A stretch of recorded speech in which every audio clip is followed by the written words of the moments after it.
Hi there, David here, and today we're going to be creating a grenade explosion, a grenade blast sound effect in 3 easy steps.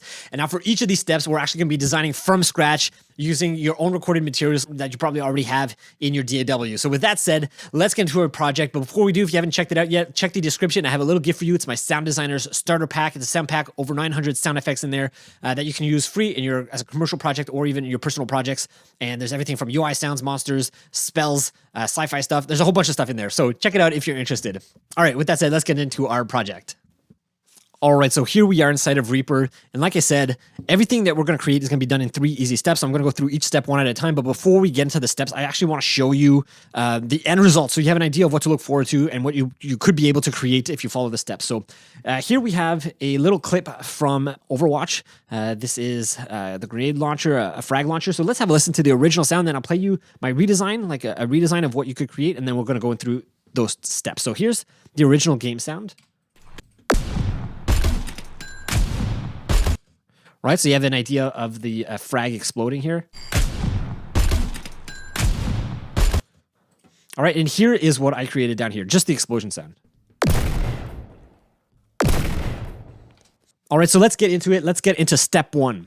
All right, step number 1 is going to be to create the initial impact, the initial like blast transient. And to do that, the way that I like to do it is I go inside of Reactor here. And inside of Reactor, I load Ultra Loop. Now, I'm not going to go into all the details and how I create this because I actually made a whole video about it, and I'll put it in the cards above. But let's just walk through it so you have an idea of what I'm doing here. So basically in here, I'm loading a whole bunch of like impact sounds and glitch sounds. So kicks and glitches is what I imported into here, which you can see down here. And then I just play it out. I also added some transient shaper just to make the sound a little bit punchy, and also trash here just to make it a bit more distorted. So let's have a listen to this, like just so you have an idea of what it sounds like here.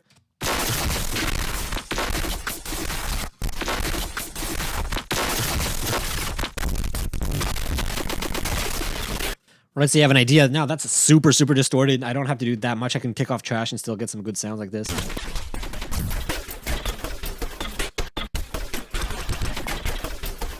Right, but you can play around with that, get different tastes, and that's exactly what I did here.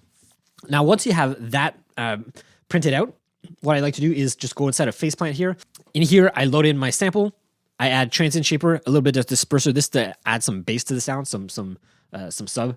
And then now I can just kind of scroll through in here and see what kind of sounds I can get. So let's have a listen.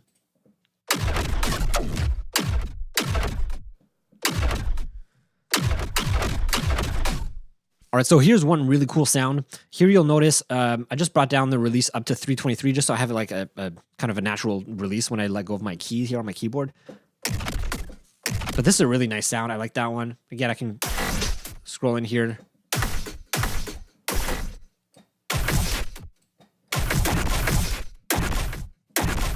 See, I really like that one. So now what I could do is I could just go in here. Let's duplicate this. So let's say like we're doing a new one here. I could go here now, print that out. All right, so here it is. And now if you play it to picture here.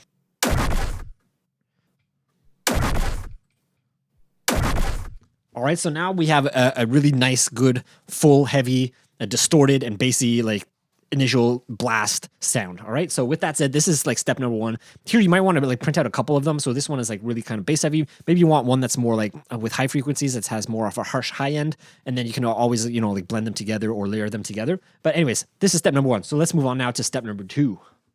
All right, for step number 2, we are going to want to create and design the kind of the blast and the tail end of the explosion sound. So with that, I'm going to load up Faceplant here. And what I like to do inside Faceplant, there's different ways you can approach this. You can use some sort of synth sound here, which is what I did for my sounds here. What I found actually works best, though, is to have some sort of noise here like this. Right, and then as you can see here, I have freak echo here, which I'm modulating with the Reaper parameter modulations. So it's randomly modulating those parameters. And I also have supermassive here just as like to add this big tail to the sound. So if what I could do now is I could just go here and like print out a big long file.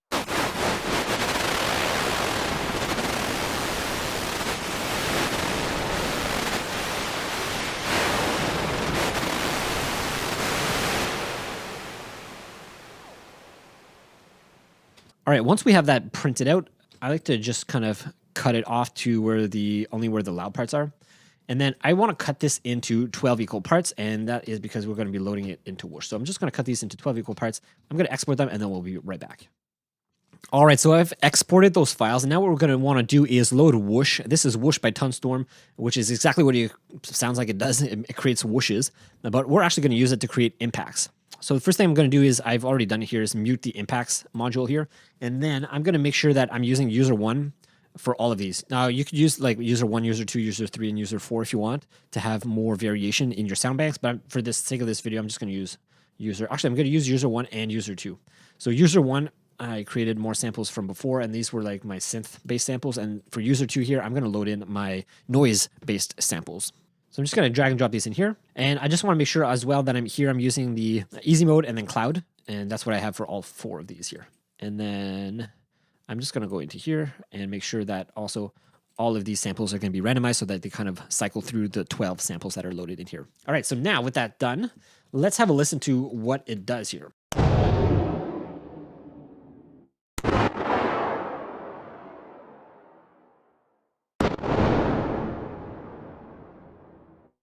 All right, so there's a few parameters here that we're going to want to look at. In order to create these impacts, you're going to want to have the symmetry here brought all the way down. Same thing with the shape all the way down to the left. I like to rotate through the samples, and this is just to know like which one's going to play first, second, and third. So it's going to rotate so that each sound bank, each source is going to be the first, second, and third. It's going to kind of rotate through those. And then drive, I like to have mine kind of in the middle here. And then compression is one that we're gonna have to look at here. So I want the attack to be kind of a little bit slow so that it lets kind of the transient through, and then it's gonna like crush it down. Not too much there, but enough. And then really slow release. So like kind of like this.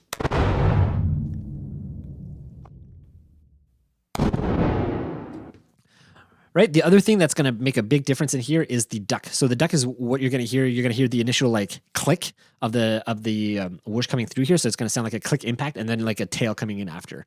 So that's what this ducking here is going to do. So if you have it all the way off, it's just going to sound like one big impact, which is fine. Maybe you want to create some of those and put them in a folder to save. I like to have mine like this. So you have like 2 peaks, one here and one here. So I kind of like that. And then lastly, I kind of tweak the fade here so that you get a nice even fade.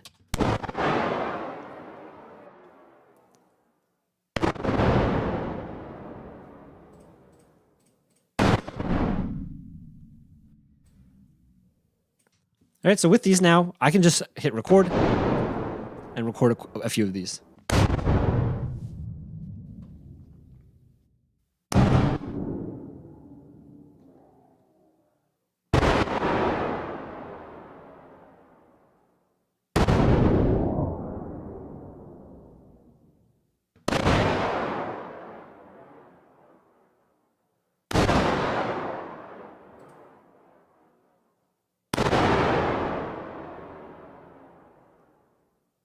All right, so here we go. So now I have a bunch of possible tails I could use. So I found 3 here that I think I can work with. So I'm going to grab those and I'm going to bring them back into our session.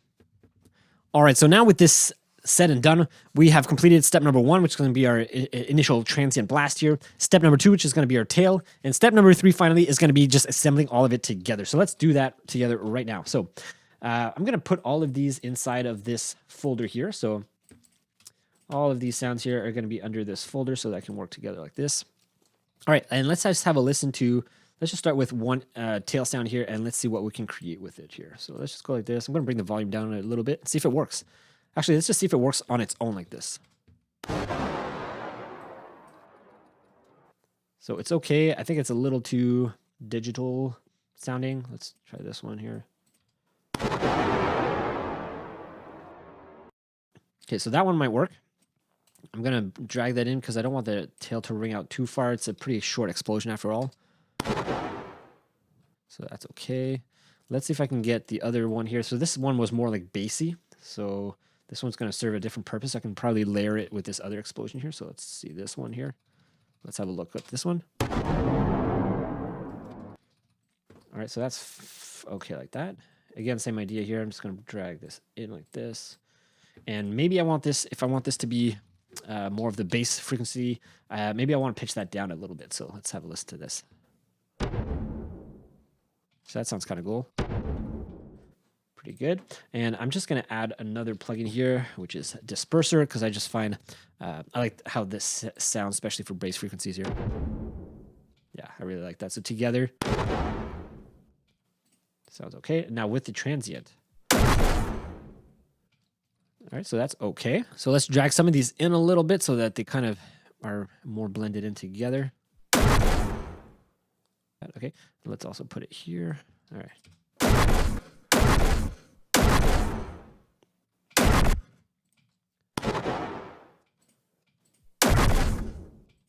All right, so this one here, I don't like the tail too much. I want to keep it even tighter, like that.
All right, so this is what we have so far. All right, I'm just going to try out a few different things here because I still find this initial transient kind of loud or not really fitting. So that sounds kind of cool. I still think it needs a transient there. I'm just going to try to see if I can some stuff here. So I'm going to bring this down a little bit. Let's see what this sounds like.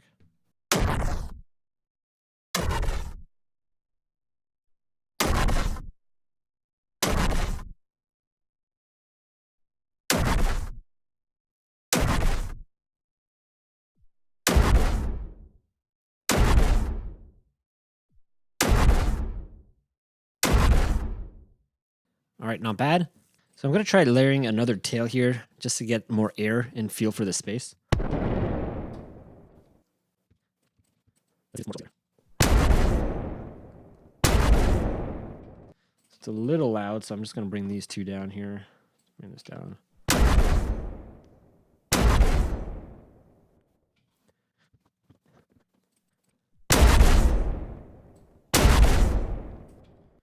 All right, but this is pretty good. I like the way this is going. I might try to layer some other stuff in there, but for a quick little effect that we just created like that in what, 5, 10, 20 minutes, this is pretty good. So I'm just going to try to see if I can cut this a little bit shorter, see if it sounds any better.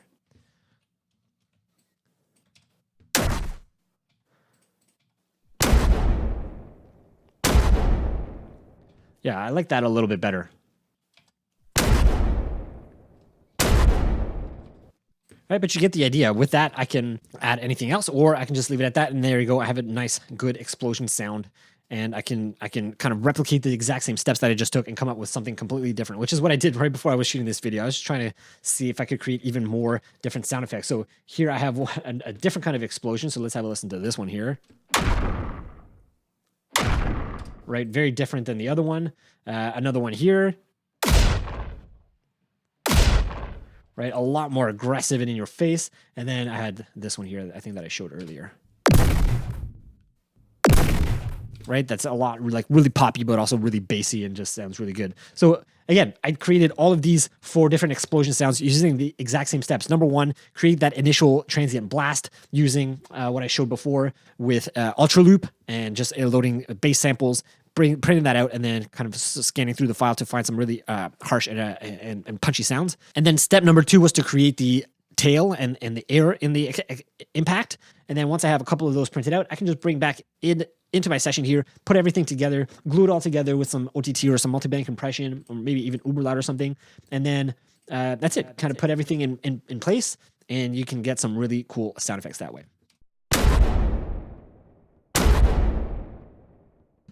All right, so that's it for this video. I hope you found it useful and valuable in seeing kind of the three-step process that I took to create these grenade explosion blast sounds. If you want to see more videos about just weapons and stuff like that, I'll put some in the cards above, so you can, if you want to have a look at different kind of weapon sound design stuff that I've done, you can check it out there. All right, just a reminder to grab that sound effect pack, the Sound Designer Starter Pack. And I think that's it for now. Thanks so much for watching, and I'll see you in the next video. Bye.